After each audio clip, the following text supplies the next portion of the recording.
Olá, está começando agora o Clipping Eletrônico pela TV Câmara de São Paulo. Hoje vamos discutir uma proposta lançada em duas frentes, uma pelo governo do estado e outra pelas entidades de classe. Trata-se da proposta de transferência da Polícia Civil, que hoje fica na Secretaria de Segurança Pública, para a Secretaria de Justiça e Defesa da Cidadania. Para discutir o assunto com a gente, recebemos a presidente do Sindicato dos Delegados da Polícia Civil do Estado de São Paulo, doutora Raquel Kobashi Galinatti, a diretora regional da Associação Nacional dos Delegados de Polícia Civil e presidente do Sindicato dos Delegados de Polícia Federal do Estado de São Paulo, doutora Tânia Fernanda Prado Pereira, e o presidente da Associação dos Delegados de Polícia Civil de São Paulo, doutor Gustavo Mesquita Galvão Bueno. Obrigado pela presença de todos. Você também pode participar do debate com a gente, envie sua pergunta em nossa transmissão ao vivo no facebook.com/Câmara São Paulo. Você também pode ligar para o telefone 011 3396 4944. Antes de começarmos a discutir o tema, o Palácio dos Bandeirantes enviou uma nota sobre o assunto que diz o seguinte, abre aspas, a discussão sobre eventuais mudanças na segurança pública foi lançada pelo governo do estado para que as entidades representativas das categorias, a Assembleia Legislativa, especialistas da área e a sociedade como um todo possam discutir no foro adequado, que é o Parlamento Paulista, para possíveis alterações. Fecha aspas. Bem, eu abro o programa de hoje falando justamente sobre a importância da gente discutir o tema e trazê-lo para o debate junto com a sociedade, né? E esse é o papel também da TV Câmara de São Paulo. Gente, vamos falar um pouco, começar esse debate falando um pouco sobre hoje a atuação da Polícia Civil no estado de São Paulo, como ela é feita e como que essa possível transferência pode melhorar o trabalho de vocês. A Polícia Civil do Estado de São Paulo, ela não atua somente no que tange a segurança pública. Ela faz parte da Justiça Criminal. É a primeira instituição que tem contato com o crime e pode deliberar a partir daí, através do delegado de polícia, se aquele fato realmente é um crime, se através da investigação consubstanciada, materializada no inquérito policial, pode embasar também uma denúncia e futuramente uma condenação. Ou seja, a atividade de polícia judiciária, ela ultrapassa pura e tão somente a segurança pública. Nós atuamos também, principalmente, como atores da justiça criminal. Então, colocar a Polícia Civil na Secretaria da Justiça estaria, de uma certa forma, colocando de forma lógica e ontológica a atividade fim da Polícia Judiciária. Então, nós temos essa função primordial de investigar. Isso está embasado tanto no artigo 144 da Constituição Federal, nos ordenamentos jurídicos pátrios, na Lei 12.830. Então, temos essa função específica de investigar. Doutor Gustavo, o que isso pode melhorar o trabalho de vocês, essa transferência? Perfeito. Como bem a doutora Raquel mencionou, a Polícia Civil, sendo uma polícia judiciária, o ideal seria realmente que ela estivesse, inclusive, alocada no próprio Poder Judiciário, que é um braço auxiliar do Poder Judiciário, na medida em que ela é responsável pela instrução probatória, pela identificação do autor do crime, né, e por fornecer elementos ao processo ou ao não processo penal, quando aquela investigação eventualmente indicar pela inocência do acusado. Ocorre que a Polícia Civil, estando alocada em uma Secretaria da Justiça, que é a Secretaria que naturalmente era responsável por fazer essa interlocução com os demais órgãos referentes que fazem parte do sistema de justiça criminal, a Defensoria Pública, o Ministério Público e o Poder Judiciário, ela estaria mais próxima da sua vocação constitucional de servir a justiça criminal, de ser a porta de entrada da justiça criminal. Para a população, isso ia favorecer bastante no sentido de um melhor atendimento, porque ia possibilitar uma melhor gestão dos recursos hoje da Polícia Civil. Os recursos hoje são bastante escassos, em parte por estarmos junto com a Polícia Militar. Hoje os recursos da Polícia Militar são 4 vezes maiores do que da Polícia Civil, e os poucos recursos que temos muitas vezes são utilizados, o que resta são utilizados no final do ano novamente pela Polícia Militar. Então, possibilitaria realmente um melhor planejamento de ação, uma melhor liberdade de ação, uma melhor gestão dos recursos. Um exemplo, por exemplo, hoje nós temos uma política de pontuação, de bonificação por produtividade da Polícia Judiciária com relação a flagrantes. Hoje o delegado ele é premiado pela quantidade de flagrantes, que são critérios que são afetos à polícia ostensiva. Então, enquanto a Polícia Civil deveria estar e poderia estar investigando organizações criminosas, por exemplo, temos aí o PCC, o exemplo do PCC, a organização criminosa que mais cresce no país e cresceu aqui no estado de São Paulo, nós estamos, muitas vezes, ficamos vinculados a políticas de segurança pública que não são afetos à Polícia Judiciária, por essa confusão de atribuições. Então, a realocação da Polícia Civil numa pasta distinta, ao contrário do que pode se dizer muitas vezes, ela ia favorecer a integração, na medida em que ia solucionar esse conflito de atribuições que muitas vezes existem pelo fato de duas polícias distintas, com atribuições distintas e características distintas estarem na mesma pasta hoje em dia. Doutora Tânia, qual que é a posição do Sindicato dos Delegados a respeito dessa transferência? Nós nos manifestamos já, né? Fizemos uma nota de apoio e estamos também manifestando em diversos meios de comunicação. Nós apoiamos isso, até porque a própria Polícia Federal, até outro dia, estava inserida dentro do Ministério da Justiça, como deveria estar até hoje, mas infelizmente, devido a pressões para que o governo federal atuasse de maneira mais atuante ali na questão da segurança pública como um todo, da ordem pública, criaram um novo ministério, que é o Ministério da Segurança Pública, que inicialmente era extraordinário, temporário, e agora vimos que estão mudando para que se torne algo definitivo. E, a nosso ver, isso é um retrocesso.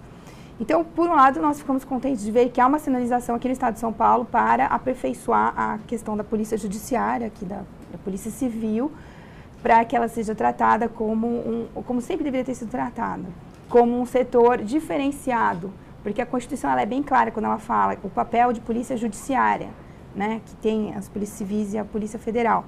Então, no nosso caso, o que é que destaca, o que chama atenção no trabalho da Polícia Federal nos últimos anos? O combate ao crime organizado, e ali vem evasão de divisas, crimes financeiros, crimes contra a administração pública e aí os crimes relacionados à corrupção. Esse é o trabalho primordial da Polícia Federal. Agora, quando há uma pressão, porque no Rio de Janeiro a situação está realmente terrível e tal, e o governo federal fala, não, agora a Polícia Federal é que vai ter que atuar nisso, vai ter que mudar o enfoque. E um ministro, que eu não vou também nominá-lo aqui, ele disse assim, que o problema da criminalidade é que a Polícia Federal não está atuando ali nessas questões, né, de crime comum, está se dedicando demais ao combate à corrupção. Quando, na verdade, quando a Polícia Federal foi lá e reprimiu o crime, tanto no Rio de Janeiro como nos outros estados, ali atuou mais diretamente no núcleo de tudo, onde estava tudo acontecendo, que era um núcleo político, infelizmente era isso. Então, isso gera reflexos no Estado inteiro, na falência do Estado, na dificuldade da segurança pública. Então, não é um fato isolado. Então, quando a Polícia Federal consegue pegar organizações criminosas desse porte, ela está atuando num nível muito mais elevado do que estaria se estivesse monitorando narcotraficantes apenas, né, que é um papel nosso, claro, mas não deve ser o papel mais importante. Mas, infelizmente, o governo sempre tenta direcionar para um lado ou para o outro e há essa tentativa, mas nosso papel é ficar sempre atento para que isso não aconteça. Então, pelo que eu entendi, essa intervenção, essa intervenção federal, essa intervenção dos governos no trabalho de vocês mais atrapalha do que ajuda. O ideal é que vocês tivessem uma certa independência, é isso?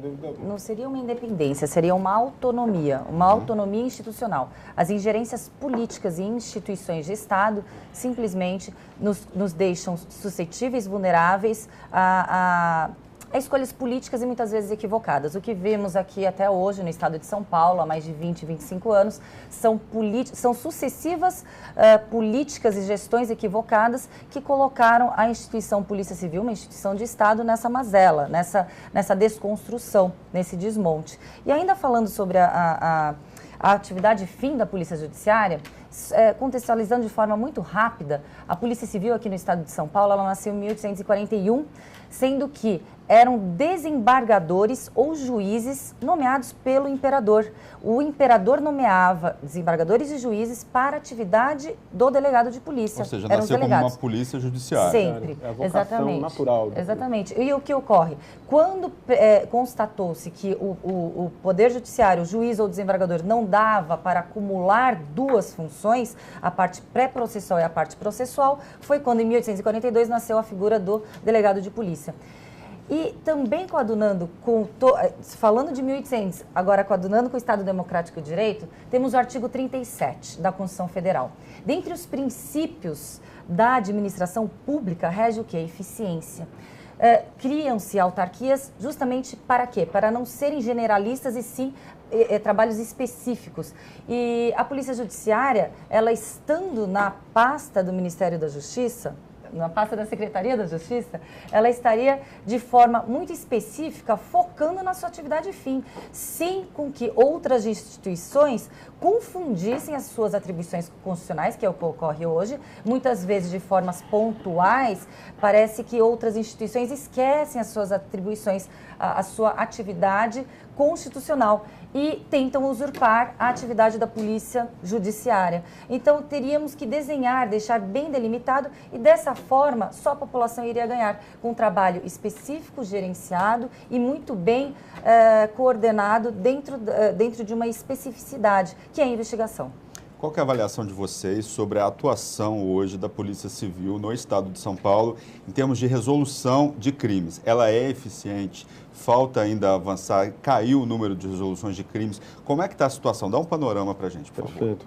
Bem, a Polícia Civil do estado de São Paulo, a gente pode dizer que dentro dos recursos disponíveis, dentro da atenção que o governo do estado de São Paulo dá à Polícia Civil faz um trabalho maravilhoso, dentro do possível. A Polícia Civil continua exercendo a sua função constitucional, continua exercendo dignamente o seu mistério, porém, é triste sabermos que poderíamos fazer muito mais e teríamos condições de fazer muito mais pela população se tivéssemos mais respeito e mais investimentos por parte do governo do Estado. O governo do Estado de São Paulo, há mais de 20 anos, vem impondo uma política de segurança pública de priorização de uma polícia de enfrentamento, de força, que é importante também que se tenha, mas em detrimento da polícia investigativa, que é a polícia judiciária, em outras palavras, a polícia civil. Não por acaso temos visto aqui o crescimento. Hoje São Paulo carrega essa mancha vergonhosa de ter sido o embrião do nascimento da maior organização criminosa do país, que hoje exporta criminosos para outros estados e para outros países. Por que ocorre essa não valorização, né, da polícia judiciária? Entendo que dois motivos muito claros, mais evidentes, dentre outros, mas dois são muito evidentes. O investimento na polícia judiciária, ele não é visível a curto prazo, porque a polícia judiciária ela não trabalha uniformizada, as viaturas da polícia judiciária, elas não são caracterizadas preferencialmente, porque a atividade investigativa, ela deve ser feita preferencialmente de forma velada, né? Então, isso não traz resultados eleitoreiros e políticos tão imediatos. Por outro lado, o outro motivo, e talvez o mais importante, é que uma polícia judiciária fortalecida, ela tem o potencial e o condão de se virar contra o governante, que eventualmente possa estar envolvido em algum esquema de corrupção, um governante que não seja idôneo. E o maior exemplo disso que a gente tem visto é o trabalho da Polícia Federal, foi uma polícia judiciária em âmbito federal que foi fortalecida, foi respaldada, foi empoderada e trouxe e traz resultados, um serviço de todo modo relevante e excelente para a população no que tange o combate à corrupção. Tá certo, gente. Vamos discutir na volta do intervalo o modelo ideal de polícia que a gente precisa ter e a gente vai para um breve intervalo e volta já já. Estamos de volta com o Clipe Eletrônico, que hoje discute a proposta de transferência da Polícia Civil da Secretaria de Segurança Pública para a Secretaria de Justiça. Nossos convidados de hoje são a presidente do Sindicato dos Delegados de Polícia do Estado de São Paulo, doutora Raquel Kobashi Galinatti, a diretora regional da Associação Nacional dos Delegados de Polícia Federal e presidente do Sindicato dos Delegados de Polícia Federal do Estado de São Paulo, doutora Tânia Fernanda Prado Pereira, e o presidente da Associação dos Delegados de Polícia Civil de São Paulo, doutor Gustavo Mesquita Galvão Bueno. Pessoal, vamos falar um pouco nesse bloco sobre assuntos que, por conta dessa intervenção governamental, deixam de ser investigados de uma maneira geral no estado de São Paulo. Por exemplo, corrupção, né? Atrapalha vocês essa investigação, por exemplo, investigar casos de corrupção dentro do estado de São Paulo, nos governos paulistas? Isso atrapalha essa intervenção governamental? Então, primeiro que não existe uma intervenção governamental. Existe uma situação suscetível a ingerências governamentais. Até porque nós temos a nossa atribuição, a nossa convicção jurídica e a convicção jurídica do delegado de polícia ninguém pode modificar. Então, nós temos essa prerrogativa de deliberar e decidirmos de acordo com a nossa convicção. Isso está bem embasado tanto na Constituição como na 12.830. O que existe são situações que muitas vezes nos impedem, nos limitam, até mesmo nos impedem que investiguemos. Por exemplo, alguns crimes existem portarias ou até decretos que restringem a investigação a determinados setores, segmentos ou divisões ou departamentos. Como é isso? Por exemplo, crimes contra a administração pública. A atribuição é exclusiva do departamento do DPPC aqui no estado de São Paulo, através de um decreto governamental. E nessa seara, todos os delegados, pela Constituição Federal, pelo Código de Processo Penal, podem investigar os crimes, devem investigar os crimes a partir da notícia do fato. Então, por um decreto, esses crimes eles são direcionados ao departamento e fica muito restrito ali. Você não tem uma pulverização de delegados investigando crimes. Quem se prejudica é a sociedade, porque muito mais delegados investigando crimes da sua competência, muito mais chance daqueles criminosos não conseguirem escapar ou aqueles que estão ali investigando sofrerem ingerências, porque se são todos os delegados que têm essa competência também, essa atribuição, todos eles deveriam investigar. E esse fato não ocorre aqui no estado de São Paulo. Seria uma situação que deveria ser revista, inclusive pelo governador, a respeito dessa situação, porque só a sociedade iria se beneficiar. O governador Márcio França criou um grupo de trabalho, né, para averiguar essa possível transferência e tal. Tem a participação de vocês? Como é que está esse diálogo com o governo do estado? Nós estamos à disposição, né, se houver a sinalização que eles quisessem fazer audiências públicas para debater o assunto. Então, hoje não existe um diálogo com vocês? Nessa comissão eles apenas nomearam pessoas, né, que compõem aí a esfera estadual. Mas eu acho que nós podemos colaborar bastante com esse debate, porque nós passamos por todo um processo de evolução dentro da própria Polícia Federal, que antes nós tínhamos dificuldades muito parecidas. E num dado momento, com o ingresso de novos quadros, né, um efetivo que entrou desde o ano 2000 até então, mudou o perfil da própria Polícia Federal. Os gestores de hoje, eles entraram na polícia mais ou menos nos anos 90. Então, uma série de fatores, né, que contribuiu para isso. Então, nós poderíamos realmente ajudar, né, colaborar ali com argumentos também a favor dessa transferência.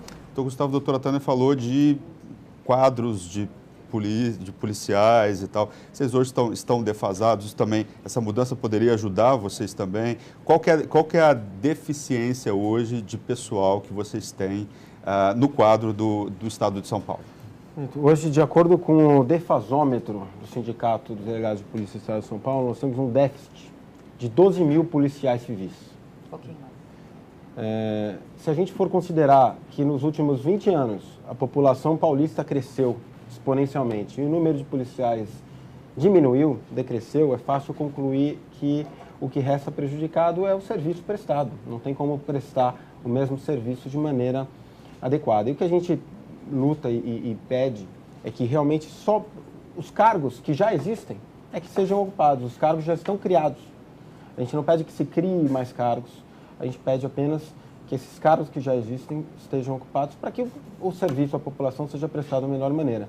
Hoje nós temos uma situação de diversas delegacias que ou estão fechadas ou elas estão abertas, mas apenas com policiais guardando a delegacia, né? Então, se o cidadão for lá realizar um boletim de ocorrência, não dá para fazer o boletim de ocorrência porque não vai ter escrivão, não vai ter delegado, e ele é obrigado a se direcionar a outra unidade, muitas vezes longe da sua residência, longe do fato onde ocorreu o crime, penalizando ainda mais a vítima. E penalizando também o policial, que é obrigado a responder por uma quantidade de trabalho muito maior do que ele suporta. Hoje nós temos outra situação muito preocupante no interior do estado, de delegados de polícia que respondem a escalas 24/7, ou seja, 24 horas por dia, 7 dias por semana, de sobreaviso. O policial ele não tem sequer um período de descanso. E às vezes mais de uma delegacia, várias cidades, respondendo por mais de uma delegacia, isso causa uma estafa mental, um excesso de trabalho e, naturalmente, o serviço prestado à população é que fica prejudicado. Falando em população. Mas continuando a linha de raciocínio do Dr. Gustavo, que perfeitamente colocou um panorama triste que a Polícia Civil do Estado de São Paulo vivencia no estado inteiro, refletindo diretamente como vítima primária à sociedade, à população, que hoje estamos o tempo todo numa sensação de insegurança. 40% dos municípios, por exemplo, do estado de São Paulo não tem delegado de polícia. Normas, é bastante, doutora. 40% dos municípios não tem delegado de polícia, o que obriga o delegado de polícia a ocupar o cargo de 4 ou 5 delegados, a função de 4 ou 5 delegados. E ele fica 24 horas de sobreaviso, ininterruptamente, a semana inteira, o ano inteiro, violando diretamente normas internacionais do trabalho, pois o policial civil, não só o delegado de polícia, toda a polícia civil, em algumas situações, não se permite o direito ao descanso. Além disso, o delegado de polícia, que é o delegado que preside investigações no estado mais rico da federação, é o que pior recebe dentre todos os estados. O delegado de polícia hoje recebe aproximadamente 40% das carreiras jurídicas. Temos uma equiparação também legal com as carreiras jurídicas, magistratura, o Ministério Público, Defensoria, porém, o tratamento dispensado pelo governo do Estado de São Paulo, não só a autoestima, as prerrogativas, mas também a salarial, é um tratamento totalmente debochado. E é interessante ressaltar que esse tratamento salarial extremamente defasado, ele acaba gerando um custo para o Estado. Ao invés de gerar uma economia, ele gera um custo, porque hoje o Estado gasta na seleção, na formação desses delegados, desses policiais civis, que amanhã, desmotivados, acabam deixando a carreira, policiais, inclusive, capacitados, vocacionados e brilhantes para o exercício da profissão, mas que acabam deixando a carreira para outros estados ou para outras carreiras. Ou para a Polícia Federal. Vários vão para... Mais uma vez, além do prejuízo financeiro, o prejuízo é para a população, é para o serviço prestado. Como que está a situação? A senhora falou, doutora Raquel, sobre a situação no estado de São Paulo, 40% das cidades não têm delegado. Como que está hoje a situação na capital paulista? Assim, quais são as regiões que têm maior defasagem? É a Zona Leste, a Zona Norte, a Zona Sul, enfim. Como é que, dá um panorama para a gente dessa situação. Infelizmente, essa situação, ela, tanto no DECAP, que é a cidade de São Paulo, como no DEMACRO, Grande São Paulo, ela está de forma realmente meio que uniforme. Infelizmente, não existe uma exclusividade em determinada região por esse déficit de investimento em estrutura, em estrutura para que se trabalhe, em contratação de policiais, em modernização. Infelizmente, é um panorama que é um panorama geral. Tá certo, a gente continua essa discussão. Depois do intervalo, vamos para um breve intervalo e a gente já volta com o clipe eletrônico. Estamos de volta com o clipe eletrônico que hoje discute a proposta de transferência da Polícia Civil da Secretaria de Segurança Pública para a Secretaria de Justiça. Nossos convidados de hoje são a presidente do Sindicato dos Delegados da Polícia do Estado de São Paulo, doutora Raquel Kobashi Galinatti, a diretora regional da Associação Nacional dos Delegados de Polícia Federal e presidente do Sindicato dos Delegados de Polícia Federal do Estado de São Paulo, doutora Tânia Fernanda Prado Pereira, e o presidente da Associação dos Delegados de Polícia Civil de São Paulo, doutor Gustavo Mesquita Galvão Bueno. Participe desse debate, envie sua pergunta em nossa transmissão ao vivo no facebook.com/Câmara São Paulo ou ligue para o telefone 11 3396 4944. Vamos discutir nesse bloco, gente, a situação da população, né? Muita gente reclama, a gente vê isso em várias reportagens, jornal, TV, rádio, a população vai para uma delegacia para fazer uma ocorrência de qualquer ordem, enfim, e chega lá e espera 7 horas, ou fica um dia inteiro para ser atendido com a Polícia Civil de uma maneira geral. O que causa isso? Qual é essa demora ou esse descrédito que muitas vezes a população tem em relação a registrar a ocorrência aí na delegacia de Polícia Civil? O que acontece? Qual que é a dinâmica que faz esse tempo ser tão longo de espera nas delegacias? Por isso mesmo, nós estamos falando, a Polícia Civil do Estado de São Paulo trabalha, é uma das melhores polícias da América Latina, temos um trabalho de excelência, profissionais, policiais super competentes, que inclusive ministram cursos no exterior.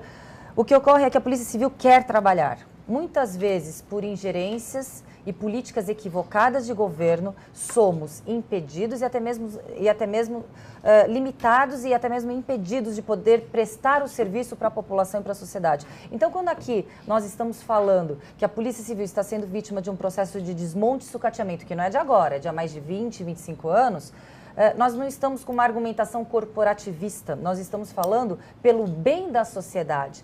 Pois a segurança pública é um direito social, obrigação do Estado em fornecer a segurança pública para a sociedade. Sendo o pilar dos direitos sociais, inviabilizando a segurança pública no Estado, automaticamente você desmantela outros direitos sociais, como o lazer, a saúde, a educação, pois estamos em total insegurança. Sendo a segurança pública um direito também democrático, que atinge em todas as camadas sociais, por exemplo, uma deficiência no governo em prestação de saúde, uma classe social mais elevada consegue suprir com planos de saúde e com atendimento privado de saúde. Educação é a mesma coisa, uma deficiência no Estado ao fornecer a educação para a população. Também coloque-se em escolas particulares. Porém, a segurança pública ela atinge a todos, desde a classe social mais baixa como a mais alta, porque uma hora você sairá da sua redoma, do seu condomínio fechado e será vítima de um crime. E este crime que não foi atacado na origem, nas causas, e que esse crime, como bem disse o Dr. Gustavo, a doutora Tânia, que são atingidos só nos efeitos, uma política de enfrentamento. Então, a população tem que saber se hoje estamos nessa situação, a culpa não é da Polícia Civil, a culpa é de políticas equivocadas, sucessivas, que nos deixaram numa situação assim. Como bem disse, hoje temos um déficit de quase 13 mil policiais, um déficit que em 1994 éramos em 40 mil policiais civis. Então, é uma situação... Hoje são quantos, doutora? Aproximadamente 27 mil. Reduziu 13 mil? Não só não acompanhou o crescimento populacional, como houve o enxugamento. A não valorização do policial, os péssimos salários, as viaturas, muitas vezes não são adequadas, os armamentos, as tecnologias de investigação que não coadunam hoje com a modernidade e com o estágio que nós estamos na sociedade. Doutor Gustavo, doutora Tânia, isso parece meio óbvio, essa resposta para a pergunta que eu vou fazer, mas como que isso impacta na redução da criminalidade, né? Como que vocês descrevem aí essa questão, né? Redução de criminalidade e diminuição aí de recursos que vocês têm. A Polícia Civil, a Polícia Judiciária, era a polícia responsável pela responsabilização do autor do crime, né? Então, quando ocorre um crime, aquele indivíduo ele é responsabilizado por conta de uma investigação que foi feita pela Polícia Civil e aquilo vai possibilitar com que aquele indivíduo seja punido, tenha uma sanção penal. Isso gera a certeza do castigo. Isso é que inibe na população a prática de novos crimes. A gente tem essa sensação hoje, não? Infelizmente, muitas vezes não. Uhum. Quando essa investigação falha, que é o papel da Polícia Civil, por falta de atenção e de investimentos por parte do Estado, quando essa investigação falha e um crime fica sem identificação e fica sem punição, essa certeza do castigo ela fica prejudicada. Passa para a população a sensação de impunidade e passa para aqueles cidadãos do mal a mensagem de que o crime compensa, né? Então, essa é a importância da polícia investigativa, porque às vezes, mais importante do que, inclusive, realizar a prisão, é que a gente tenha um arcabouço probatório, um lastro probatório com que faça que aquele indivíduo que cometeu e que delinquiu, ele seja preso, a que ele seja condenado e que ele permaneça durante o tempo suficiente na cadeia. Então vamos quantificar esses dados que o senhor está falando. De cada 10 crimes que a gente tem hoje que são investigados pela Polícia Civil no estado de São Paulo, quantos são resolvidos? Isso vai depender do crime que a gente analisar. A gente tem que analisar os crimes patrimoniais, os crimes dolosos contra a vida. A gente consegue fazer uma média? Hoje São Paulo, o estado de São Paulo, ele se vangloria, o governo do estado de São Paulo se vangloria muito, por exemplo, da redução da taxa de homicídios. E, de fato, os homicídios caíram bastante comparativamente com o restante do país. São Paulo tem uma taxa razoável de homicídios. Mas isso se deve a dois fatores. Primeiro, o trabalho da própria Polícia Civil, por meio do Departamento de Homicídios e Proteção à Pessoa, da DHPP, que é um departamento de excelência dentro da Polícia Civil, que tem uma taxa de resolução altíssima.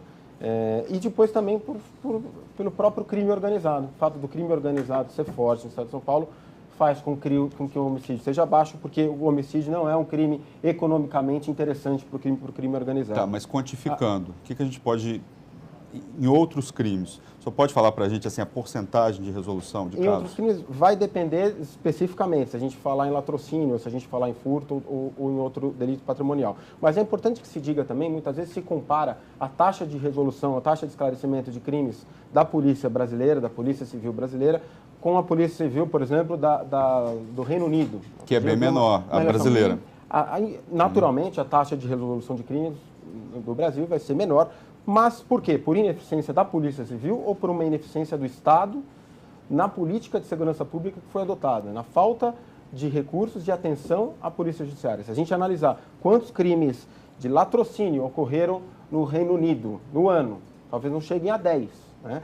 E aí um policial inglês, ele ficou responsável por investigar quantos latrocínios?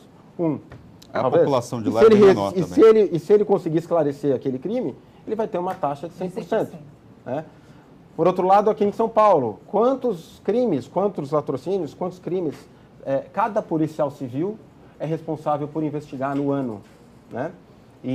Comparativamente aos crimes que ocorrem e aos policiais que existem, a quantidade de policiais. Então, se a gente analisar percentualmente, provavelmente vai ser baixo. Se a gente analisar em números absolutos, um policial civil dentro do estado de São Paulo certamente esclarece mais crimes do que um policial civil inglês.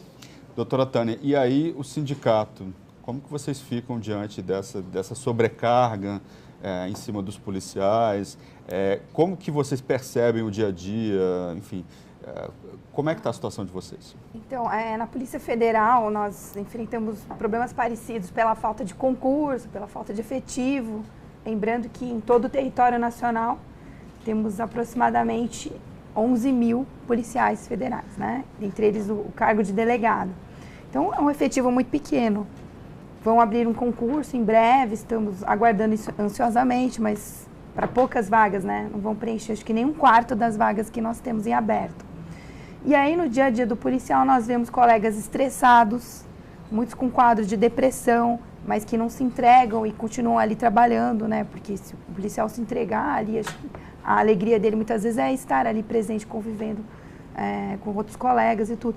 Então, temos colegas que estão somatizando já essa frustração, essas dificuldades, mas, ao mesmo tempo, né, tem essa alegria de poder participar de operações importantíssimas, esse orgulho, né? A gente vê muito claramente isso nos colegas, alguns relatos, assim, de colegas que foram numa operação, daí vão na padaria depois que terminaram o trabalho e recebem bilhetes e elogios de pessoas que os veem fardados com aquela roupa da Polícia Federal.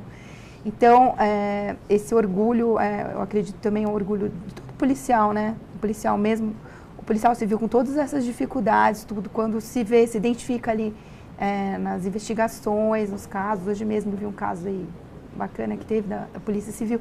Então, assim, a gente sempre torce, né, para que o crime seja desvendado, sobretudo a macrocriminalidade. Não que a micro não seja importante, mas o problema é que há um volume muito grande de casos, como eu dei aquele exemplo do Rio de Janeiro, quando você atua realmente lá na raiz do problema, que muitas vezes é um problema de corrupção, você consegue resolver outras coisas. Nós tivemos um caso recente aqui de merenda, né? Tanto na esfera estadual houve uma investigação e na federal tivemos recentemente. Então, são pessoas que não têm escrúpulos, que colocam, servem ovos no lugar de carne para crianças ali que estão indo na escola. Então, o cidadão, quando vê o trabalho da Polícia Federal funcionando, ele aplaude e pede para que a gente faça mais. Só que há um limite também, porque não temos tanta gente assim. E um volume que até no intervalo a doutora Raquel comentou, 1.000 inquéritos por delegado, nós temos alguns delegados com 300, 500 inquéritos. E aqueles que cuidam dos casos mais fortes de crime organizado, eles têm 20 inquéritos, porque não dá para trabalhar com um número maior que isso. Que é o que o doutor falou, como que alguém vai investigar diversos homicídios, assim, é um trabalho puxado, né? Porque não é uma questão de despachar, não. O delegado tem que acompanhar as diligências, tem que interagir com os peritos para ver o que pode ser feito ali numa análise contábil, de informática também, na área da repressão, a pornografia infantil também. Há um volume enorme. Então, a gente sempre luta, claro, para tentar não deixar crescer esse volume de trabalho, mas há fatores externos que não dependem da própria polícia. E aí que entra o papel do governante de entender que a polícia tem que ser valorizada, que não adianta deixar de abrir concursos, deixar de manter delegacias abertas, que a gente acompanha esse movimento na Polícia Civil e na Polícia Federal também. Tem delegacias que a estrutura é de um verdadeiro puxadinho. E os colegas estão lá trabalhando no interior, em cidades importantes, num lugar que passam fios assim, que a qualquer momento pode dar um curto-circuito. O elevador que não funciona, essas coisas vão desgastando e não deveria ser desse jeito, né? Então, é uma dicotomia, né? Por um lado, a Polícia Federal tem uma admirada, mas por outro lado, as dificuldades imensas também. Tá certo, gente. Eu espero que a gente possa ter dado um panorama aí, a discussão é muito ampla. Espero que a gente possa ter dado um panorama da situação do que vocês estão passando. E o Clipe Eletrônico de hoje fica por aqui. TV Câmara São Paulo, a política da cidade passa por aqui.